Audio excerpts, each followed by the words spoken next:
Welcome back to The Critique. This week, we're looking at a submission that critiques the recent public appearances of Wicked co-stars Ariana Grande and Cynthia Erivo. Right, and it connects their intense codependency and physical changes to stress and potential disordered eating on set. It's a really high-stakes analysis, so let's get straight into the feedback, starting with how these sensitive issues are framed. Okay, so a huge theme here is just the sheer intensity of that whole Wicked environment, and how the relationship between the stars seems to have, spiraled under that pressure. And the author does a great job of listing the evidence. I mean, the constant weeping in interviews, them being described as out of body. Exactly, and then linking that behavior to this state of chronic stress. Yeah, I thought the most compelling part was how it connects that emotional dysregulation to physical causes. It talks about a fight-or-flight cycle, a significant lack of nutrients. That's the core of the argument. That leap from behavior to physiology is what makes it so powerful. It is,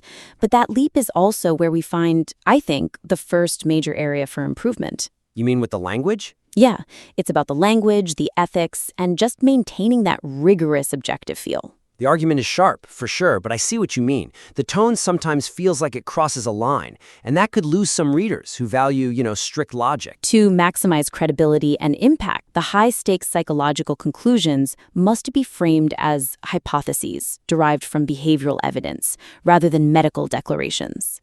Okay, I can see that. The current language gets very definitive, a little judgmental even. That's the weakness. It uses these really loaded medical terms. I mean, we see starving, loony, insane, and even feeding into each other's psychosis. Psychosis is a big one. It's a clinical term.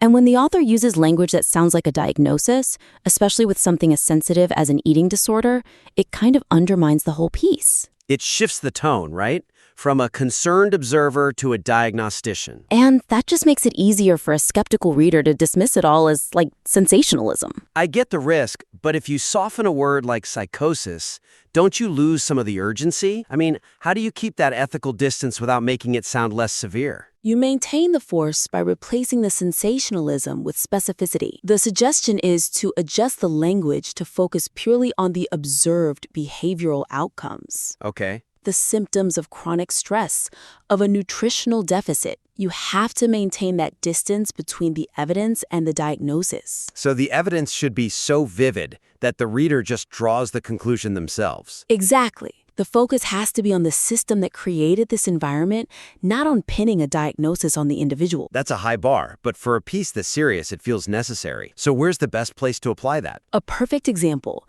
is linking the crying to neurological issues. The line, emotional sensitivity is a symptom of a dysregulated nervous system, is fantastic. It's rigorous. It's scientific. It is, but then we have to consciously avoid terms like psychosis or loony. They just don't have that same observable rigor. Instead, you could describe the appearance of, say, profound dysregulation or hyperreactivity. Okay, what about that other line, absolutely nothing healthy is happening? That feels like a final judgment. It's a very potent line, but it's a full stop. It ends the argument instead of pushing it forward. Yeah. So how would you rephrase it? I'd suggest rephrasing it to emphasize the observable symptoms of unhealthiness. The frailty, the intense physical mirroring, the hyperreactivity. So instead of just declaring it unhealthy, you describe how their public behavior shows a state of stress that's just not compatible with well-being. Yes, let the evidence speak for itself. You don't need the label when the research is that detailed. That makes sense.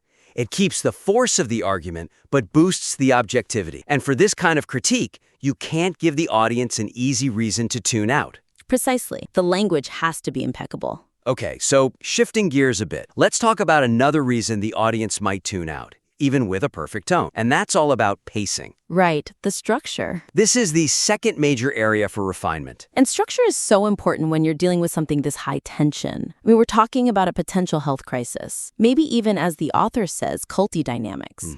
The whole argument relies on building and sustaining that tension. The setup is actually brilliant. It details the intense filming environment, multi-year shoots, pandemic delays, 12-hour days in a harness, and it calls it the perfect incubator for this absolute insanity. It really pulls you in. But then, right after it discusses the physical toll, the grief, feeling foggy, out of body. The focus just shifts completely. Yes, the pacing is a huge problem. The material's ability to compel and shock the reader is significantly hampered by structural interruptions that break the narrative tension and diffuse the focus on the central subject matter. It's like you're on this incredibly draining emotional journey, and then suddenly you get whiplash. It feels like slamming on the brakes right when the most critical information is coming out. You're talking about starvation and psychosis. And then, record scratch, we're hearing about earbuds. That jarring transition is the weakness. The commercial breaks and these long personal digressions, they happen at the most critical moments. Right when the tension is at its peak. Yeah. So, right after discussing psychological distress, we get this minute-long review about battery life and open ear design. It just deflates the whole thing. It almost subconsciously tells the listener that this health crisis isn't that important if we can just pause for a commercial. It does. And it happens with the personal context, too. The comparison to being a lifelong string being is actually a good reference point. Sure, it establishes a baseline. But then the minute-long elaboration on not having bones sticking out just kills the momentum. Right before we get to crucial points like the VMAs joke. So the suggestion for both of these issues is pretty similar then. The suggestion is to segment or drastically shorten any tangential content. The serious analysis has to flow without interruption. With topics this heavy, you have to maintain focus so the audience understands the gravity. Okay, so for the commercial content, it has to be there, but the placement is just deadly. Absolutely. Relocate or, just significantly condense that discussion of the Raycon earbuds. It's currently right between the emotional effects of starvation and the fan edits about codependency. Which is just structural malpractice. If you need a commercial, put it in a buffer zone after a logical segment is finished, not mid-thought. And what about streamlining the personal context? How do we keep the useful part of that comparison without losing the pace? Streamline it drastically. The lifelong string bean reference is useful for credibility.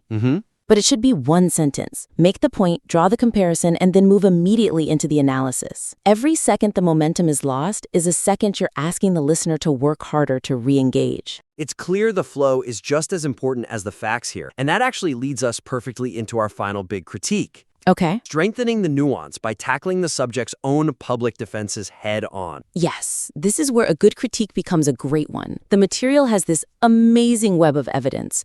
The tattoos, the eating disorder history, the vegan pipeline. But to be truly robust, it has to engage with their public statements. You have to treat their defenses as more evidence, not roadblocks. Exactly. And you're talking specifically about Ariana Grande's statement, right?